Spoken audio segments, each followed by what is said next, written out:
Now, President William Ruto is expected to start his inaugural trip, a foreign trip that is, Sunday, on a tour that will see him meet King Charles III and US President Joe Biden. In Britain, the president is set to attend the funeral of Britain's longest-serving monarch, Queen Elizabeth II, before making his way to New York for the United Nations General Assembly, where he shall address the assembly on Wednesday. NTV's Ibrahim Karanja kicks us off with the president's itinerary next week.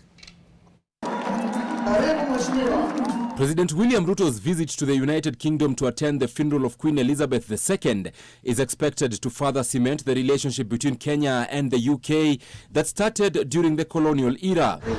Upon arrival in the United Kingdom, the president will be hosted for dinner by King Charles III.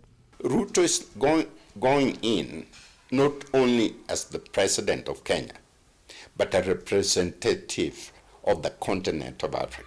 Aside from the Queen's funeral, the meeting with the King is expected to tighten bilateral relations between the two countries. Immediately after the Queen's interment on Monday, Ruto will fly to the United Nations headquarters in New York for the 77th United Nations General Assembly, slated to kick off on Tuesday.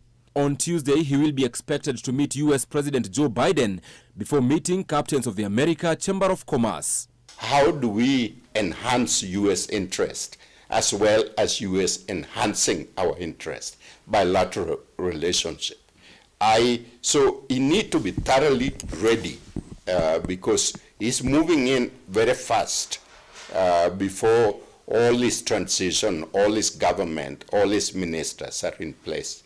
It's going to depend a lot on President Uhuru. With Kenya expected to address the General Assembly Wednesday, the president will use the opportunity, which is the first full in-person meeting for the Assembly since the COVID-19 pandemic, to push Kenya's agenda. The last in-person General Assembly meeting to be attended by the Kenyan head of state was in the year 2019, with retired President Uhuru Kenyatta choosing to attend the 2020 and 2021 meetings virtually. He must be able to address the issue of security. And he must be able to indicate that Kenya is going to be part and parcel, working with the AU, working with EGAD, working with the UN as a partner in order to enhance security. He must be able to address the issue of climate change. And President Ruto needs to be very consistent with what President Uhuru was doing, because I don't see any different when it comes to what is good for the country. Okay, what is good for the country become first.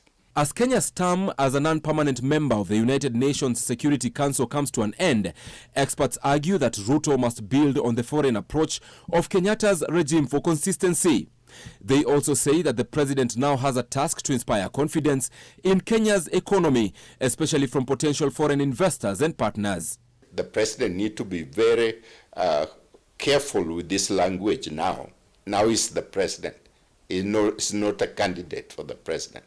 And these people surrounding him, they need to organize and bring to bear the best out of Kenya. This is really opportunity to put all his credit on the table, such that when their follow-up meeting by technocrat and everything else, the road has been paved. The president is expected to fly out of New York after addressing the General Assembly meeting, but will leave a team of technocrats who will be inking Kenya's new path in foreign relations at the sidelines of the main event. Ibrahim Karanja, NTV.